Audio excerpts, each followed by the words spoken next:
அதாவது பலவீனங்கிறது எது தெரியுமா? ஒருத்தன் ஒழுக்கமா இருக்கிறான், ஆணோ பெண்ணோ ஒழுக்கமா இருக்காங்க. அவங்களுக்கு கள்ள உறவு எதுவும் கிடையாது. ஒரு அன்புக்காக ஏங்குறாங்க. அன்பான ஒரு துணைக்காக ஏங்குறாங்க. அவங்க தனியா இருக்காங்க. அவங்களுக்கு இப்போ துணை கிடைக்கல. இது வந்து நல்லா இருக்கு. ஓகே, ஒழுக்கமா இருக்கு. ஆனா இது வந்து பலவீனமான ஒரு நிலை. ஒரு துணையோட இருக்கணும். அதுதான் பலம். சாஞ்சிக்கணும். சாஞ்சிக்கிறதுக்கு ஒரு தோள் இருக்கணும். ஒரு 2 பேர் சேரும்போது தான் அது பலம். அது தனியா இருக்கும்போது நீ நல்லவரா இருந்தாலும் சரி, ரொம்ப உயர்ந்த பண்புடையவரா இருந்தாலும் சரி, நீ தனியா இருந்தா பலவீனமான ஆள் தான். உனக்கு உறவுகள் வரும்போது தான், அது கெட்ட நண்பரா இருந்தாலும் சரி, நல்ல நண்பரா இருந்தாலும் சரி, ஒரு கெட்ட உறவா இருந்தாலும் சரி, கள்ள உறவா இருந்தாலும் சரி, அல்லது திருமண உறவா இருந்தாலும் சரி, இதுதான் பலம். தனியாக இருப்பதை விட நீ ஒழுக்கமானவராக இருக்கலாம். ஆனா நீ தனியா இருக்கிற. இதை விட எது பலம் அப்படின்னா, கள்ள உறவோட இருக்காங்கல்ல, அல்லது வந்து யாரோ உனக்கு ஒரு பார்ட்னர் இருக்காங்க. அதனால் அது வந்து கள்ள தொடர்பா இருக்கலாம், ஒரு முறையற்ற உறவா இருக்கலாம், அல்லது திருமண உறவா இருக்கலாம். இந்த 2ம் தான் பலம். தனியா இருக்கிறது பலம் கிடையாது. அதனால் நண்பர்கள் இல்லாமல் இருப்பது, அதுபோல் வந்து மனைவி இல்லாமல், கணவன் இல்லாமல் இருப்பது. எனக்கு யாருமே தனிப்பட்ட முறையில் நண்பர்கள் இல்லை. ஒரு தம்பி ஆர்வமாக பேசுறதுக்கு உடன் பிறந்த தம்பியும் இல்லை, உடன் பிறந்த தம்பியும் கிடையாது. எனக்கு உடன் பிறந்த அண்ணனும் இருக்காங்க, நான் பேசுறது கிடையாது. அதுபோல் உடன் பிறந்த அண்ணன் இருக்கான், தம்பி இருக்கான், ஆனால் நாங்கள் பேசுறதில்ல. உடன் பிறவாத அண்ணனும் எனக்கு இல்லை. இந்த மாதிரி உறவுகள் இல்லாமல் இருப்பது தான் பலவீனம்.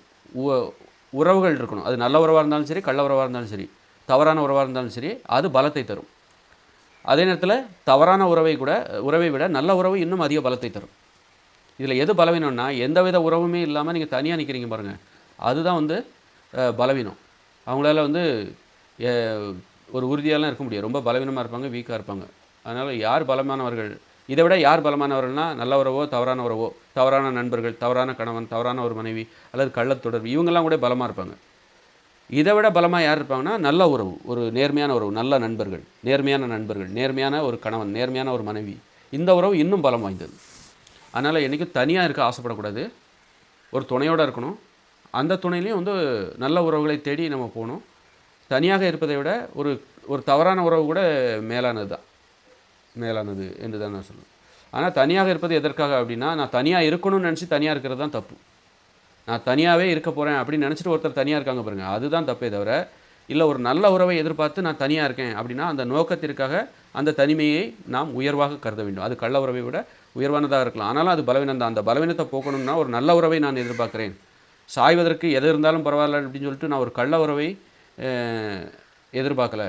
நான் சாஞ்சிக்கிட்டா போதும், அது கள்ள உறவாக இருந்தாலும் நான் சாஞ்சிக்கிட்டா போதும் அப்படின்னு, எனக்கு ஒரு துணை கிடச்சா போதும் அப்படின்னு நினைக்கிறது இருக்குல்ல, அது தப்பு.